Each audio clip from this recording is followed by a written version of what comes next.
आपल्यावर जळणाऱ्या, सतत अपमान करणाऱ्या लोकांना न भांडता असा धडा शिकवायचा.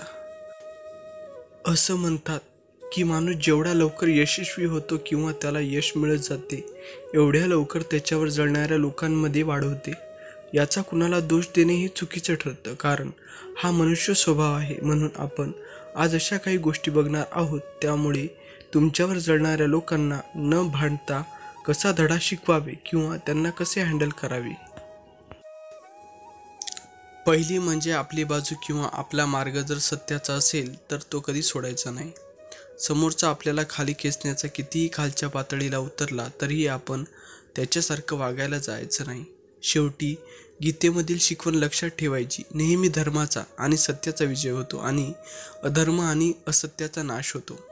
जसं 5 पांडवांचा विजय झाला कौरवासोबत, अगदी तसं. म्हणून नेहमी लक्षात ठेवा, समोरच्याला खाली पाडण्यासाठी आपल्याला काटकारस्थान करण्याची गरज नाही. आपलं यश पुरेसं आहे. समोरच्याला उत्तर द्यायला दुसरी म्हणजे शत्रूला कधीही कमी समजायचं नाही. आपण यश मिळवलं आहे म्हणून आपल्या आजूबाजूला, आपल्या शर्यतीत आपल्याला टक्कर देणारा कोणी नाही असा समज करून घेऊ नका. आणि सर्व एकत्र येऊन तुम्हाला खाली खेचण्याचा प्रयत्न करत असतील तर अशा वेळेस घाबरून जाऊ नका. स्वतःवर विश्वास कायम असू द्या. कुणी कितीही अडचणी निर्माण केल्या तरीही कधीही कुणासमोर हार मानू नका.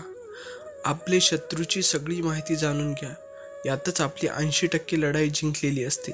एक गोष्ट नेहमी लक्षात ठेवा, कधीही स्वतःहून पहिला वार करायला जाऊ नका.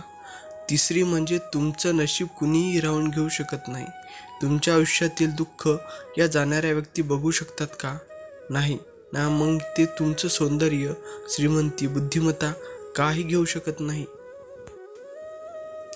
तुमच्यावर जाणाऱ्या व्यक्ती सतत स्वतःची तुमच्याशी तुलना करत असतात. त्यांना तुमच्यासारखं बनायचं असतं. हा तुमचा सन्मान समज जाणा. अशा व्यक्तीकडे संपूर्ण दुर्लक्ष करा. फक्त स्वतःवर लक्ष केंद्रित करून स्वतःच्या सर्वांगीण प्रगतीसाठी आणि आनंदासाठी प्रयत्नशील राहा. चौथी म्हणजे प्रत्येक व्यक्तीला दुसऱ्या व्यक्तीमध्ये दोष बघण्याची सवय असतेच. माणूस स्वतःमध्ये काही दोष आहे ते कधीच बघत नाही. समोरचा किती अपराधी आहे हेच बघतो. स्वतः काय काय अपराध केले आहेत हे कधीच पाहत नाही. लोकांना सवय असते, एखाद्याने कितीही चांगलं काम केलं तरी त्याला नाव ठेवायचे, त्यातले दोष काढायचे. म्हणून अशा दोष काढणाऱ्या लोकांच्या नादी लागायचं नाही. त्यांच्याशी वाद घालण्यात आपला वेळ वाया घालवायचा नाही.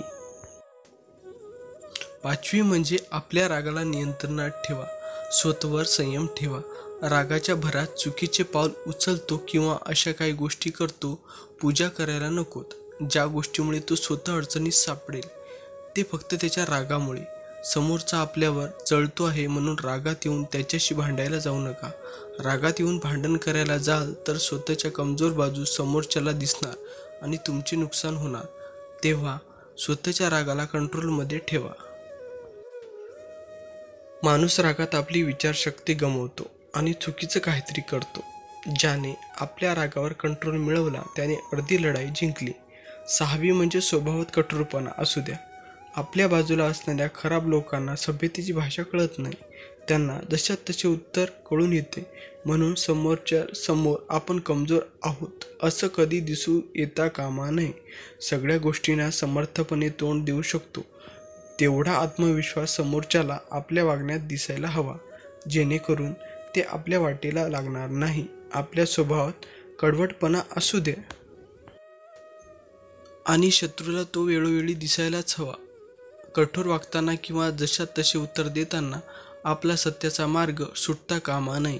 कितीही अडचणी आल्या तरी आपली लढाई ही चांगल्या हेतूने आणि चांगल्या कामासाठी असायला हवी. सातवी म्हणजे बुद्धिहीन व्यक्तीपासून कायम दूर राहायचं. बुद्धिमान लोक अशा लोकांपासून दूर राहतात, कारण त्यांना माहीत असतं बुद्धिहीन व्यक्ती दुष्ट लोकांना हाताशी धरून आपल्याला खाली खेचण्याचा प्रयत्न करतात. दुष्ट लोकांसोबत कधीही संगत न ठेवलेली बरी. ज्यांची नियत साफ नसते अशा लोकांपासून कायम दूर राहायचं.